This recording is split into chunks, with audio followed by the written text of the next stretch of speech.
lot of people have wound up in that chair over the years, Gabe. Good people, just like you. Milo Alpuchori had his back to me, but I could see his smug reflection in the gold-trimmed mirror that covered the rear wall of his office. I wasn't sure if it was a security measure or if he just liked to look at himself. Neither would have surprised me. I know what goes through a man's head when he gets into a situation like this, Gabe. Thoughts like, what have I done to deserve this? And where did I go wrong? And most importantly, Milo turned to face me, his perfect teeth clenched into a cruel little smile. What can I do to make it right? I was sick of Milo's speeches, but I had my reasons for staying put.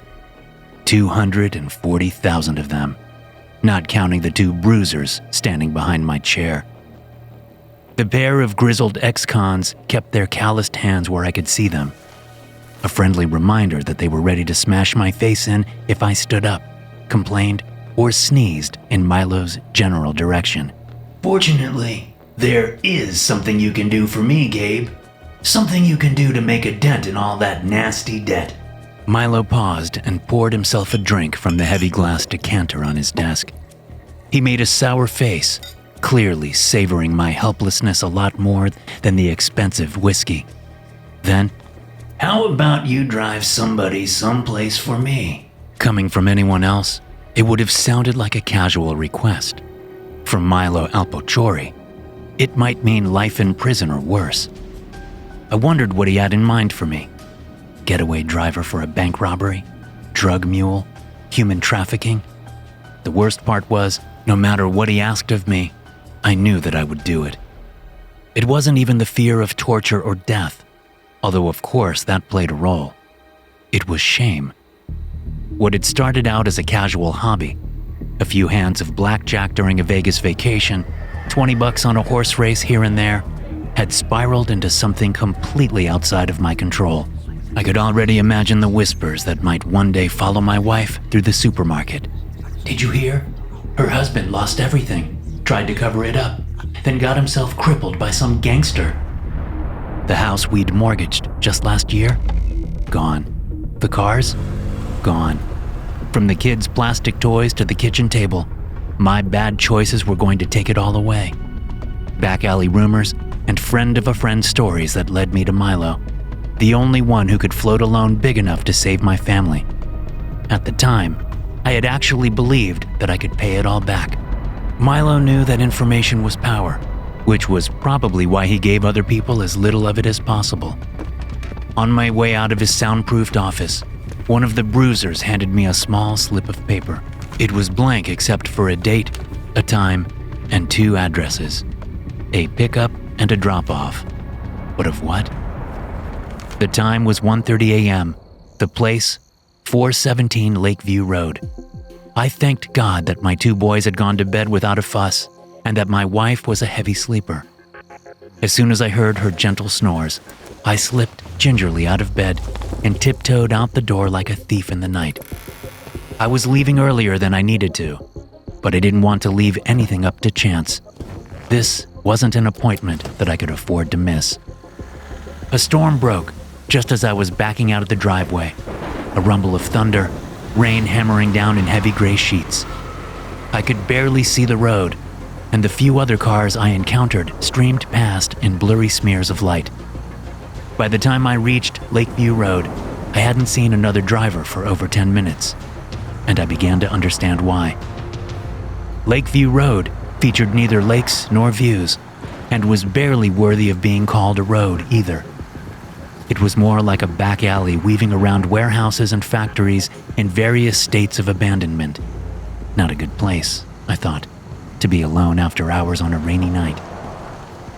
Number 417 looked so much like the rest of the grim industrial buildings that I drove past it twice before I realized it was where I was supposed to stop. The dashboard clock read 1:25 a.m. I let out a sigh I had been carrying inside ever since I'd left home almost an hour ago. I had made it with just 5 minutes to spare. But what now? Lakeview Road had no streetlights, nor anything that looked remotely like human habitation. There was nothing to do but sit in the dark, wait. Not knowing what I was waiting for made the waiting even worse. By 1:29, the deluge was falling so hard that all I could see was water. I squinted into the night beyond the windshield. Then I heard the sharp knock of a revolver against the passenger side window. It was held by a pudgy, 40-something white guy with a comb-over. I unlocked the door. Christ, this weather's a bitch, he grunted, pulling back the hood of his black rain slicker while lurching into the passenger seat. Drive 4 streets down, then make a left. I looked nervously at the scrap of paper on my dashboard. This wasn't in my instructions. But Milo said, I began. Something hard and metallic pressed into the crotch of my pants. You want to get shot in the balls? My passenger snarled. Because I'm telling you right now, I've had the kind of day that makes me want to shoot a man in the balls. Drive. He didn't leave a lot of room for discussion. The guy was high on something, but there was more to it than that. He was also clearly scared out of his wits. He kept a white-knuckle grip on his pistol. His red, raw eyes darted from building to building like some unimaginable horror was about to come crawling out of those empty windows. After we made our turn, he ordered me to reverse into an alley that was even narrower than Lakeview Road. Here's what's gonna happen. I'm gonna get out and get somebody. You're not gonna talk to them. They're not gonna talk to you. No interaction. I mean, nothing. Then you're gonna drive us to the other address on your piece of paper. Wait a while, then drive us back. You got all that? I wasn't sure that I had, but I also didn't want to get shot in the balls. I nodded meekly. Good. I'm Leo, by the way. You're Gabe, yeah? Without waiting for me to answer, Leo pulled up his hood and stepped out into the rain. I could barely make out his squat silhouette knocking on a rusty steel door. When it finally opened, there was only darkness on the other side. Leo shrugged and turned back to the car. A scream rose in my throat. A hooded figure had stepped out from the gloom. It was right behind him, placing a black-gloved hand on his shoulder. Seconds later, I realized that it was my second passenger. Its hood was the sort that executioners used to hide the faces of their victims. In fact, its entire body was wrapped in layer after layer of black cloth. It slipped like a shadow into my back seat, and Leo crumpled into the front. His revolver wasn't pointed at the hooded stranger, or even at me. He was aiming straight up at his own chin. The atmosphere in the car had changed somehow. There was a dry, cool smell in the air that reminded me unsettlingly of the reptile house at the zoo. Either that, or my frantic imagination was playing tricks on me. You got the rear view adjusted, yeah? Leo grunted. I nodded, not sure why he had bothered to ask. I wanted to go home. I wanted this night to end. And I wanted that horrible thing in the back seat out of my car. When my odometer passed the speed limit, however, Leo shot me a hard look. It dawned on me why Milo had given me this job. I had a spotless driving record, an average-looking car, and every reason to want to avoid being stopped by the police. I brought the speedometer back down to 50 and cruised along in bleak, terrified silence. 1540 Wardrop Avenue felt like a different world entirely than the industrial wasteland we had just left behind. But its hip clothing stores and posh cafes were all closed at this time of night. There was no one out on the street. I wondered what the hell we were doing here. Leo sprang from the car almost as soon as we were parked. The hooded figure followed him, moving in a smooth, deliberate way that reminded me of a coiling snake. Leo winced when it put its hand on his shoulder, but apparently that was part of his job. He led the figure toward one of the high-end brownstone apartment buildings nearby. The odd pair stopped in front of it, and he seemed to whisper something into its hood. Then it was off, crawling up the building's wall and around the corner with inhuman ease. Moments later, there was an ear-piercing shriek. Lights flashed on, dogs barked, and the figure reappeared beside Leo, making him jump. It placed its hand on his shoulder, and he guided it back to the car. What are you waiting for? Leo snapped once both were inside. Drive! My destination was the same windowless, rusty door where I had picked up the strange passenger. By the time Leo guided it back to the rusty door, the dashboard clock read 2:25 a.m. The whole thing had taken less than an hour. Leo tapped his revolver against my window again. I rolled it down. Go home, shitbird, He spat. Forget that any of this ever happened. I wish it had been that easy. The next day at work was hell.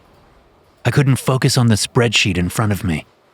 I kept refreshing news websites, searching for some indication of whatever horrible thing had happened at 1540 Wardrop Avenue. The article wasn't published until later that afternoon, but when I saw it, I knew I'd found what I was looking for. Amy Y. was 27 years old. She was an up-and-coming journalist at a small-town newspaper I'd never heard of. Her latest piece was the first part of an expose about local businesses involved in money laundering.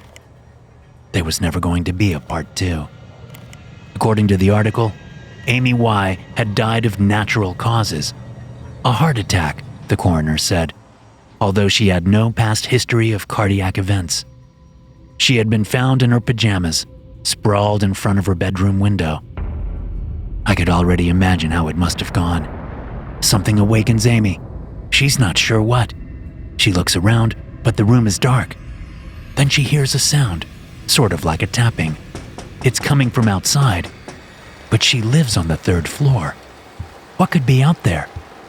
She tiptoes toward the window, and then, when my wife asked me what was wrong at dinner that night, I told her I'd had a rough day at the office.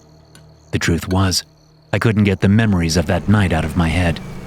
The hammering rain, the eerily still figure in the executioner's hood, its ragged black shape climbing effortlessly up the brick wall. At least it was over.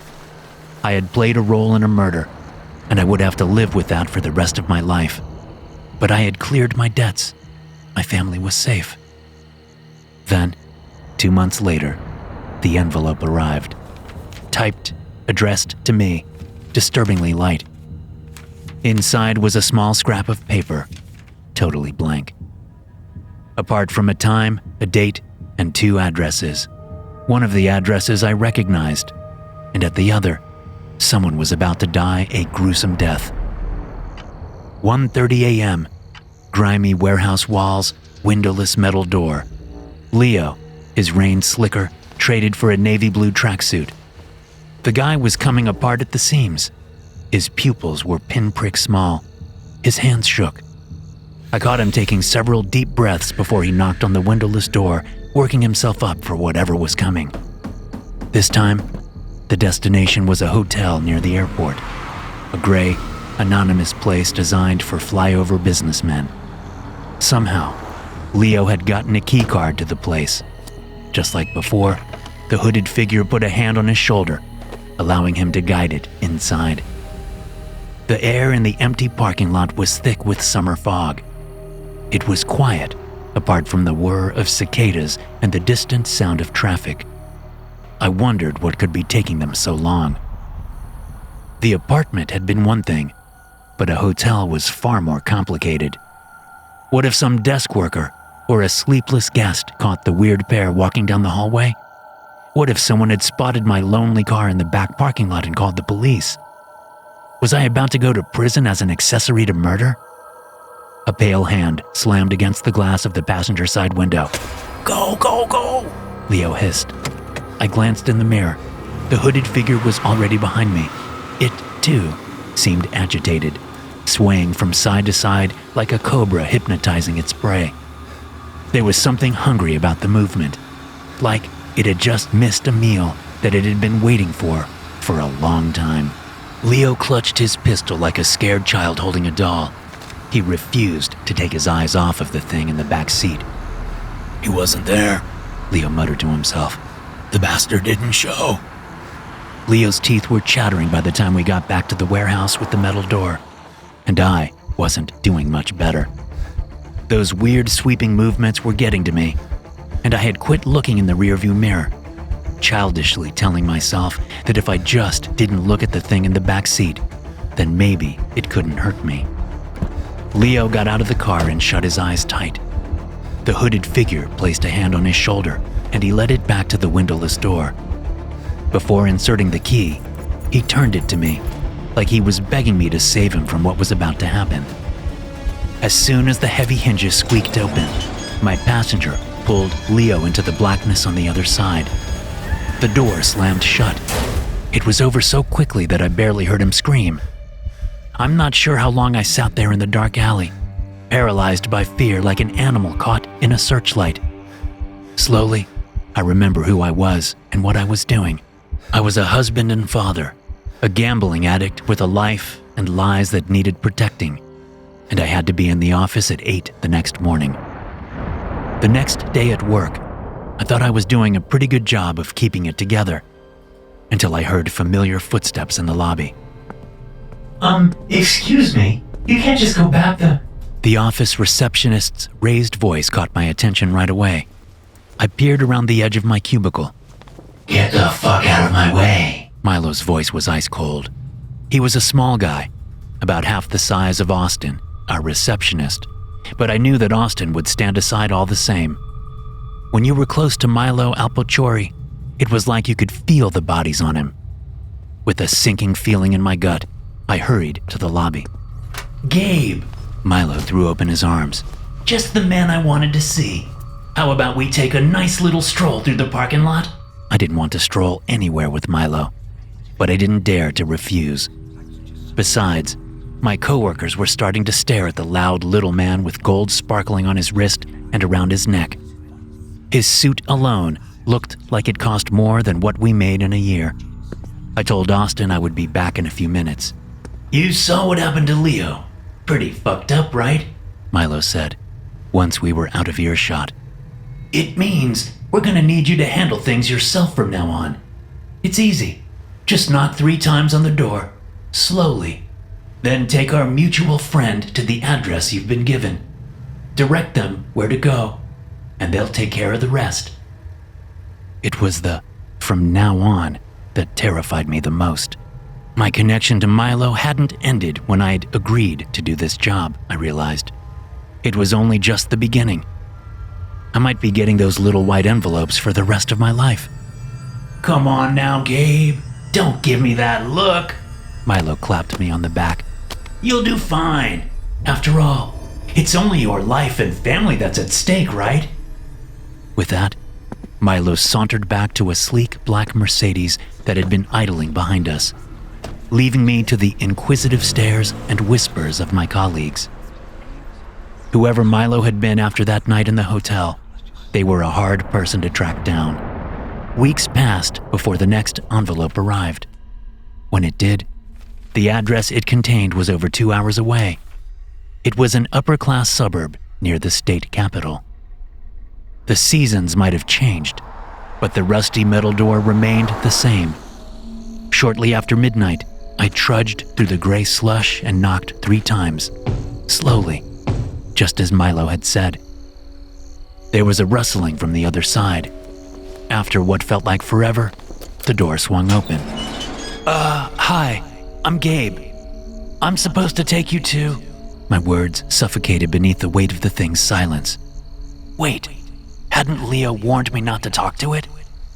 Fearing I had just made a terrible mistake, I turned around, closed my eyes, and felt a hand on my shoulder. Its touch was as soft and graceful as a dancer's. With my heart in my throat, I led my passenger back to the waiting car. It was a long ride to the capital. The suburb where Milo had sent us was just outside the city, with its perfect snowbanks and bright houses all decorated for Christmas. It looked like something from a holiday postcard. The ranch home we parked in front of was identical to all the rest, except for the tragedy that I was bringing to the unsuspecting family inside. Unlike at the brownstone, this time I had front row seats to the whole thing. My passenger crept up to the window of the master bedroom, testing it with those long, cloth-wrapped fingers. We were in a safe, quiet neighborhood, and the owners had left it unlocked. My passenger lifted it effortlessly and crawled inside. I didn't see what happened next, but it was easy enough to piece together later. A mother and father, huddled close beneath the blankets of their luxurious king-sized bed, They shift uneasily in their sleep. The room seems colder now, and the balance of the mattress seems to have shifted, almost as if something had crawled into bed with them. The husband wakes first and sees it, its uncovered face just inches from his own. His heart stops in seconds, but for his mind, dying takes an eternity. The wife hears his stifled shout beside her and rolls over to turn on the light. The moment she looks at the horror in her bed, she joins him in death. Her glazed-over eyes don't witness the thing slipping its black hood back over its head. Nor do her deafened ears hear the running footsteps of her 3-year-old son as he comes running down the hallway shouting, Mom? Dad? In the golden glow of the bedside lamp, I saw the boy standing there in his matching flannel pajamas, a hand pressed over his mouth.